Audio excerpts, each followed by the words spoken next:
근데 소리를 내요. 모든 것을 씹어 먹는데 떡떡 소리가 나요. 그런 애가 다 있어. 화학전을 해가지고 건축을 녹여버리는. 그 액체를 내뿜는 것 자체가 천도에 육박한다고 합니다. 진짜 신기한 동물인 것 같아요. 네,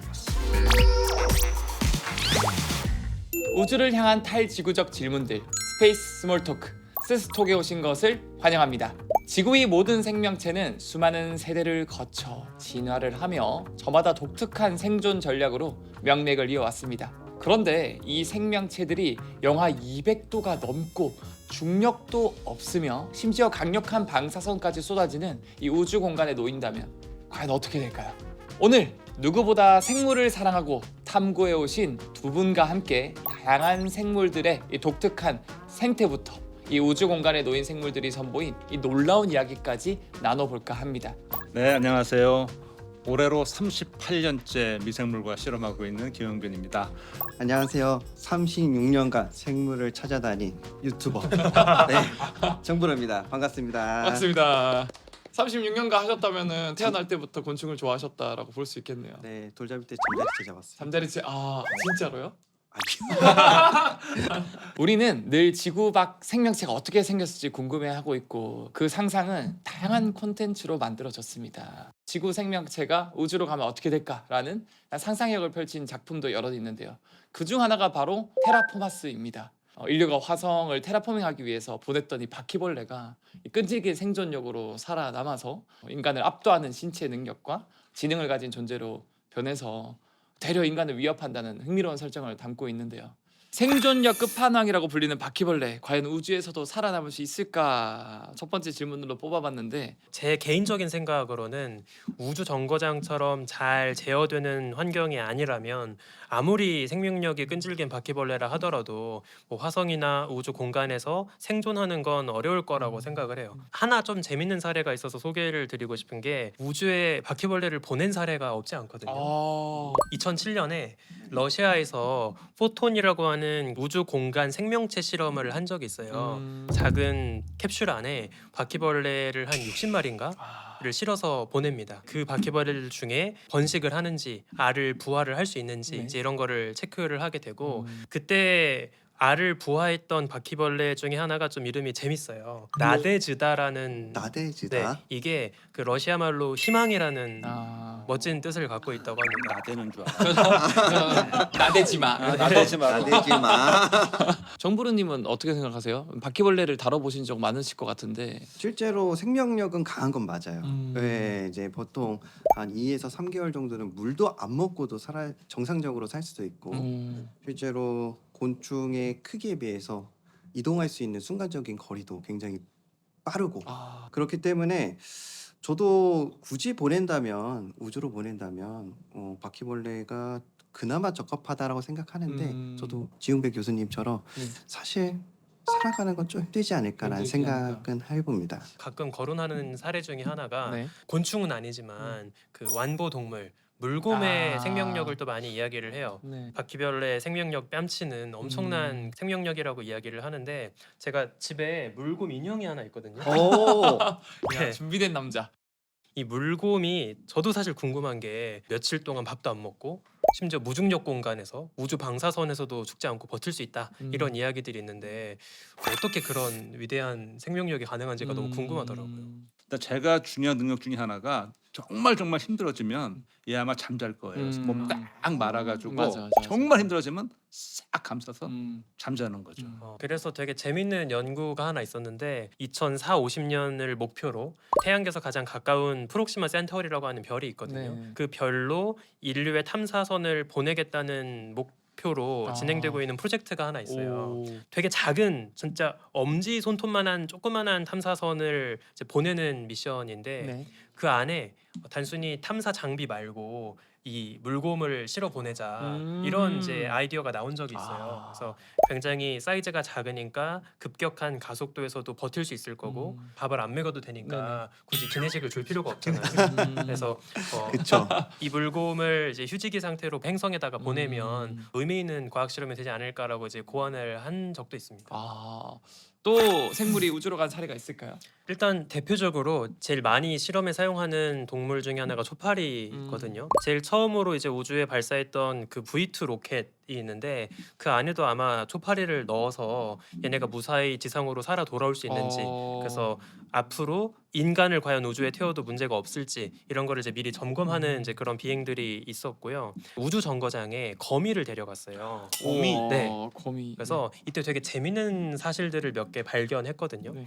일단 거미들이 집을 지을 때 이 모양을 보니까 지구에서 중력이 있을 때보다 더 대칭적으로 집을 지어요. 우와. 네, 그러니까 중력이 뭔가 영향을 주고 있었던 거죠. 그리고 이 우주 정거장에서는 주기가 훨씬 짧기 때문에 태양에 더 자주 떠오르니까 이제 인공적으로 생체 리듬을 맞춰주기 위해서 조명을 달았어요.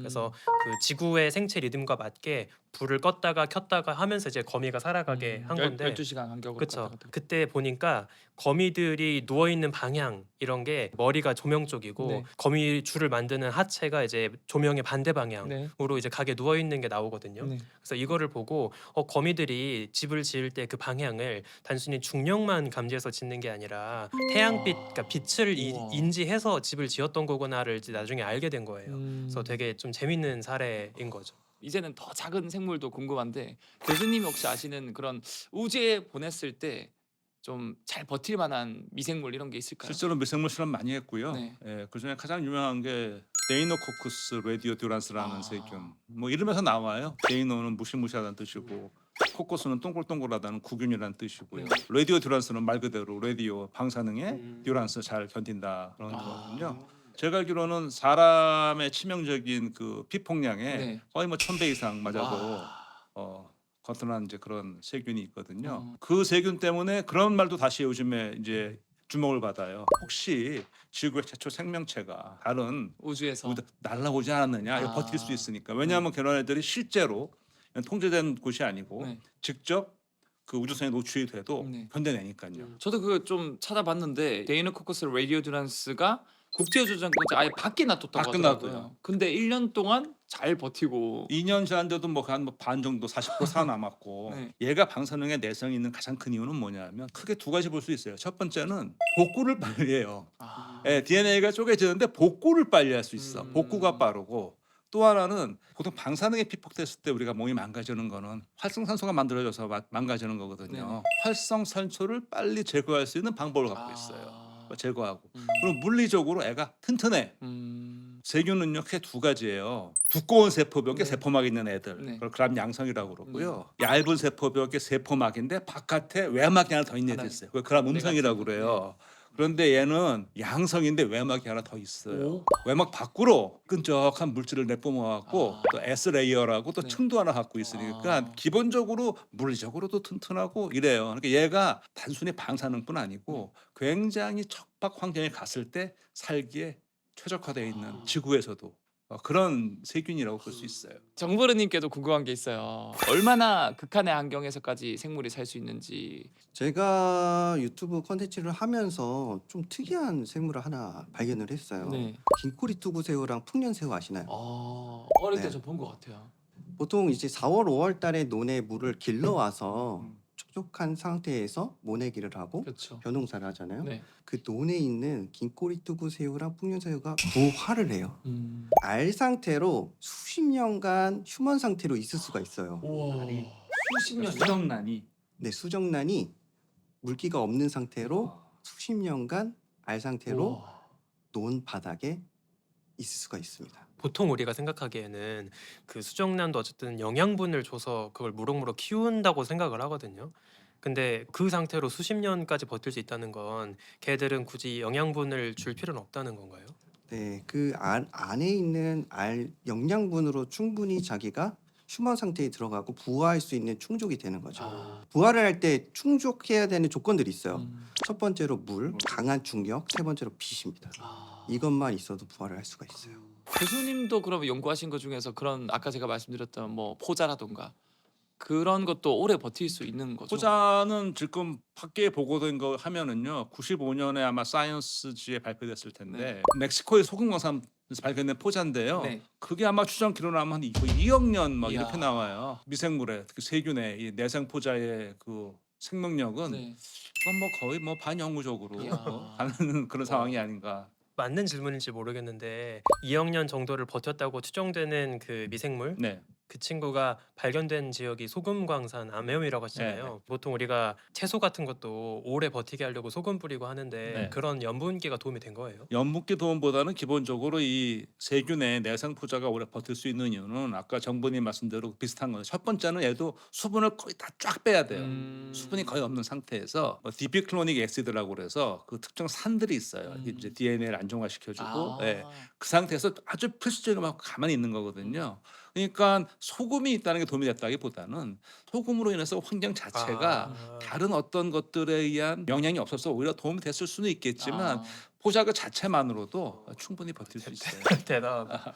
그러면 두 분께도 여쭤보고 싶은 게 직접 생물을 탐구했던 경험 중에서 가장 뭔가 기억에 남는 일화가 있다면 최근 들어서 아티스트들하고 같이 연구 좀 하게 됐어요. 진짜 스팀이네요. 예, 진짜로 스팀이죠. 네. 근데 이제 처음에 제안은 미생물의 소리를 녹음을 했다. 저는 이게 될까 하면서 해봤는데요. 간단해요. 플라스크에다가 제가 가장 사랑하는 세균을 키우면서 녹음을 했어요. 네. 예.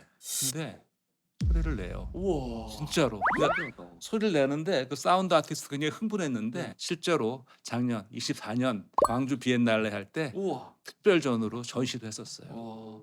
와 미생물 소리. 우리 여러분 같이 지금 들어보시죠.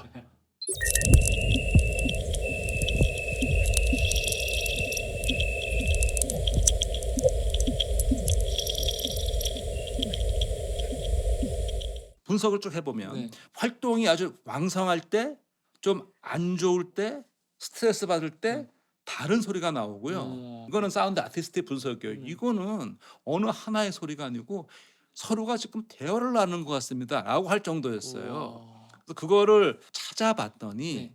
사실 미생물 소리 연구가 많이 되고 있더라고요. 벌써 진짜 시작이 있구나. 됐어요. 예, 그래서 지금은 어떤 연구까지 하냐면 네. 장내 미생물 소리를 들어서 상태를 파악해 볼 수도 있다. 내 부터 건강을 시작- 파악할 수도 예, 있겠네요. 그런부터 시작을 해서 네. 소리로 장내 미생물과 우리의 장세포도 소통할 수 있다라는 그런 가설을 검증해 보는 연구도 있고요. 흥미롭다. 우주에 갔을 때 생명체의 흔적을 뭘로 볼 거냐? 소리. 혹시라도 특정한 어떤 패턴 있는 소리가 나오면 네. 아무 소리가 이거 할 수 있는 거 아니냐?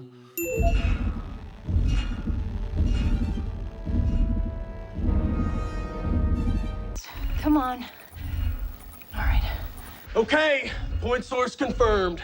Whatever it is, it ain't local. Position? 지구에서 우리는 늘 시각적인 걸 생각하는데 소통 수단으로 이게 참 좋겠다. 왜냐하면 우리가 소리를 듣는다는 게 우리 결국은 귀 고막을 진동하는 걸 우리가 느끼는 하는 거잖아요. 맞아요. 모든 생물이 진동은 느낄 수 있으니까 음. 이거 되겠다는 생각이 들었어요. 하는 느낌. 예. 저는 약간 이거 보면서 떠올랐던 게 예전에 이그노벨상 중에서 바삭한 치킨 먹는 그 유튜브 소리를 틀어놓고 눅눅한 치킨 먹으면은 바삭한 치킨 먹는 맛이 난다. 그래서 그 소리 양념이라는 게 소리 있거든요. 양념. 네. 진짜 재밌는 어. 소리를 이용한 연구도 많구나라는 생각이 들었고 정부르님께서는 뭐 재밌는 일화나 에피소드 이런 게 또 있나요? 저는 이제 국내뿐만 아니라 해외 촬영도 많이 가거든요. 네. 근데 이제 혹시 그 뱀파이어 피시라고 아시나요? 뱀파이어 피시. 피시. 네, 브라질 최고의 낚시꾼 이제 조니 호프만이라고 있어요. 그분이랑 가이드를 해주셔서 함께 하게 되었는데 네. 사실 몇 년에 한 마리 잡을까 말까 하는 메타급의 커요. 뱀파이어 피시는 귀합니다. 근데 이제 잡혔어요.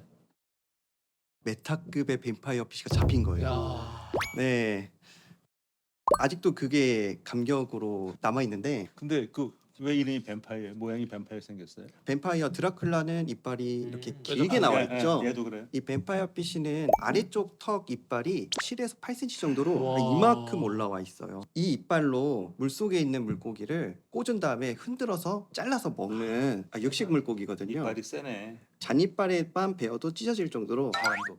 네, 모든 이빨이 날카로워요.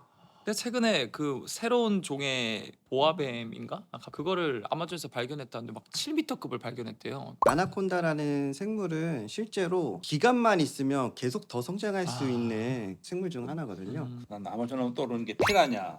네, 피라냐도 종류가 많은데 블랙 다이아몬드 피라냐라고 해서 50cm까지도 커지는 피라냐가 있습니다. 네. 그런 피라냐도 낚시해서 식량으로 써봤고요. 식량으로. 맛은 어때요?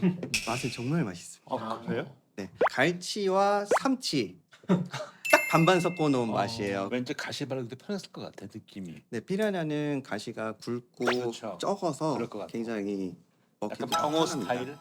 네, 맞습니다. 약간 병어 스타일일 것 같아. 네네네네네. 그럼 제가 또 궁금한 게 직접 잡아본 벌레 중에서 가장 강력한 벌레 곤충은 뭐가 있나요? 실제로 제가 인도네시아 할리문산이라는 곳에 방문을 했을 때 네. 무려 8cm 정도 되는 네, 와. 여치 종류의 귀뚜라미를 만났습니다. 이름을 리오크라고 하고요. 네. 육식 생물이에요. 모든 것을 씹어 먹는데 심지어 철도 물어뜯어서 끊을 정도로 턱힘이 강력합니다. 이야. 네. 그런 애가 다 있어. 그래서 실제 리오코를 채집을 해서 사육통 안에 넣어놓고 다음 날 아침에 보면 구멍을 자기 얼굴보다 크게 뚫어놓고 탈출하는 경우가 많습니다. 와. 네. 너무 와. 이 아구 힘이 세가지고. 네, 그래서 밤에 사실 채집해놓고 이렇게 숙소에서 자면은 딱 소리가 나요. 아. 가보면 리오코가 뚜껑을 뜯고 있어요. 제가 듣기로 크기는 작은데 막 화학전을 해가지고 건축을 녹여버리는 폭탄 먼지벌레인가? 네, 그 친구도 되게 무섭지 않아요? 사실 리오크에 비하면 작기 때문에 네. 외관상으로는 무섭진 않지만 실제로 이제 액체를 내뿜는 것 자체가 거의 1000도에 육박한다고 합니다. 이야. 네, 그래서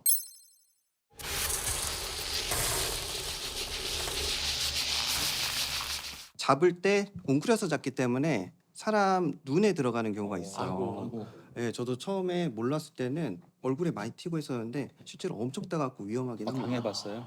네. 그럼 또 이런 강력한 곤충 말고 독특한 좀 생활 양식 있는 또 생물이 있나요? 아마존에 사는 이꾼개미를 굉장히 독특하게 생각하는데 음. 이꾼개미는 실제로 우리가 알고 있는 개미의 먹이를 좀 전환을 해서 버섯을 키워서 먹는 오. 개미 중에 아. 하나예요. 농사를 짓는다는 뜻이에요? 농사를 짓는 개미 중에 하나예요. 우와.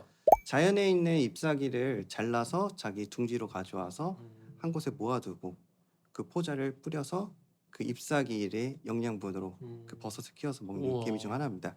개미 하니까 좀 떠오르는 얘기가 하나 있는 게 천문학자 중에 되게 유명한 사람이 있거든요. 할로우 셰플리라고. 이 사람이 취미가 개미 연구였어요. 아. 낮에는 개미 연구하고 밤에는 별을 연구하고 했던 되게 이상한 사람인데 취미치고는 업적이 좀 있습니다. 오. 그래서 할로 셰플리가 실제로 어떤 발견을 했냐면 이제 낮에 심심해서 천문대 근처를 산책을 했다고 하거든요.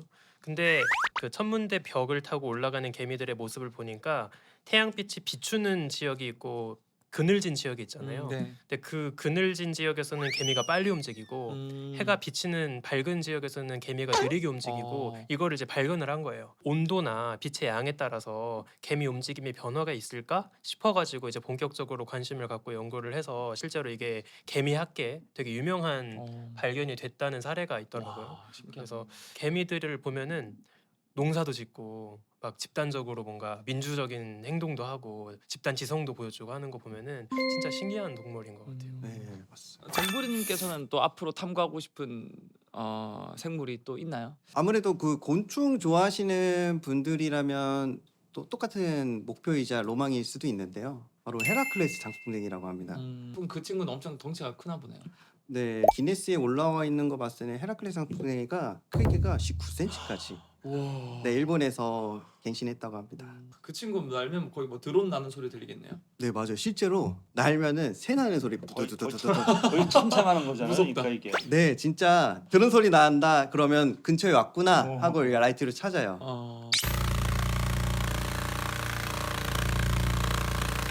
김웅민 교수님께서는 어떤 미생물을 연구하고 싶어요? 저는 꼭 제가 연구하지 않더라도 제가 그냥 개인적으로 궁금한 거는 제가 알기로는 그 아폴로 그 처음 갔을 때 갔던 우주인들이 거기다가 그 큰 일본거를 남겨놓고 온 걸로 알고 있어요.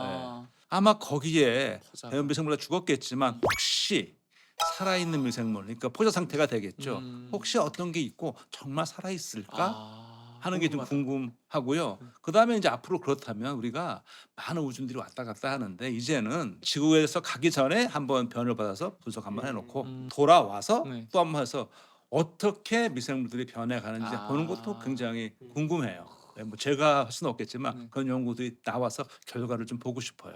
그 아르테미스 미션 한창 얘기 나올 때 그런 아이디어 실제로 논의됐었어요. 그래요? 네, 그래서 당연하겠죠. 아폴로 우주인들이 5, 60년 전에 어. 우리 선배들이 두고 온 똥이 있으니 네. 아, 오랜만에 가서 그 똥 가방을 한번 열어보자, 갖고 오자. 그래서 만약에 그 극한의 우주 환경에서 수십 년 동안 버틴 애들이 있다면 뭐 향후 화성이나 그렇죠. 다른 천체를 네. 테라포밍하거나 그렇죠. 미생물을 퍼뜨릴 때 활용할 수도 있으니까 음.